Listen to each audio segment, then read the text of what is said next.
fuunee akka mul'atan kabajamtoota hordoftoota keenyaa miidiyaa wiirtuurraa oduu galgala kanaa qabadhee isiniif dhiyaadheen jira. Oduu sanitti immoo kan isin faana turu ani Luphee Girmaati. Ameerikaan marii nagaa marsaa sadaffaa waboo waliin godhamu haala mijeessuudhaaf qophii ta'uu ishee ibsite. Ministeerri dhimma alaa Ameerikaatti barreessituu itti aantuu dhimmoota Afrikaa kan ta'an Moolii fi Gaanfa Afrikaatti ergamaa addaa Ameerikaa Maayik Hamer waliin ta'uudhaan ibsa kaleessa guraandhala 21 laataniin mootummaan Ameerikaa marii nagaa marsaa sadaffaa waraana bilisummaa Oromoo waliin godhamu haala mijeessuudhaaf qophii ta'uu isaa ibsanii jiru.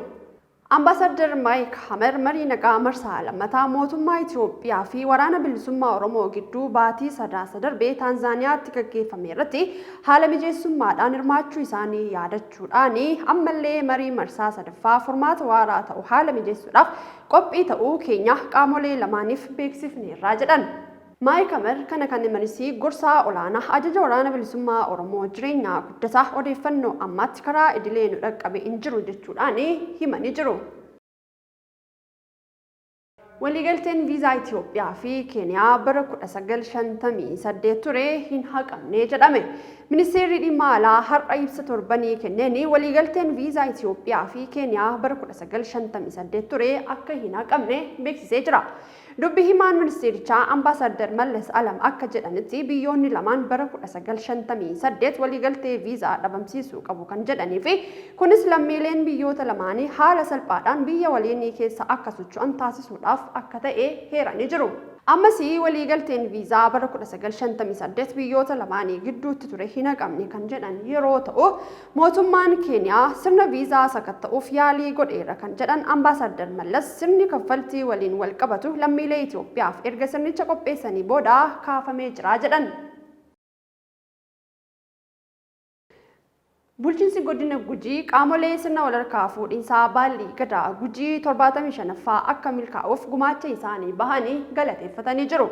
Bulchaan godinichaa obbo Nagaash Bulaallaa ibsa miidiyaaleef kennaniin sirni Baalli walharkaa fuudhinsa Gadaa Gujii 75ffaan nagaan xumuramuu isaa himanii jiru. Milkaa'ina jila kanaatiif bulchiinsi godinichaa qophii isaarraa kaasee hojiilee bal'aa hojjechaa turuu kaasanii qaamolee tumsa taasisan maras galateeffatanii jiru. Qaamoleen kunneenis addaa jilaa mee bokkootti argamuudhaan dadhabbii fi nuffii tokko malee sirna Gadaa Gujii beeksisuu keessatti gahee olaanaa bahachuu isaa heeranii jiru. Gadaan nagaadha. Gadaan roobalees misoomaa fi nagaan beekama kanaaf abbootii Gadaa waliin ta'uudhaan nageenyaa fi sirna Gadaa dhaloota barsiisuudhaaf qophiidha jedhaniiru. Waltajjiin sochii liigii dubartootaa paartii badhaadhinaa mata duree nageenya Itoophiyaa nan eegaa ijoollee kiyyaa mindaa nan dhaalchisa jedhuun gaggeeffamee jira. Waltajjichi nageenya waaraa Itoophiyaa eegsisuudhaaf hirmaannaa fi fayyadamummaa diinagdee dubartootaa irratti kan xiyyeeffate ta'uun isaa heeramee jira. Waltajjicha irratti qondaaltonni garaagaraa fi keessummoonni waamichi taasifameefis hirmaatanii jiru. Daandiin qilleensa Itoophiyaa waajjira isaa damee Singaappoor maqaa Abdiisaa Agaatiin moggaasee jira. Daandiin qilleensa Itoophiyaa damee Singaappoor waajjira isaa isa haaraa Singaappoor bakka Orchaard jedhamee waamamutti hojjetee kaleessa guraandhala 22 bara 2024 ifatti eebbisiisee jira.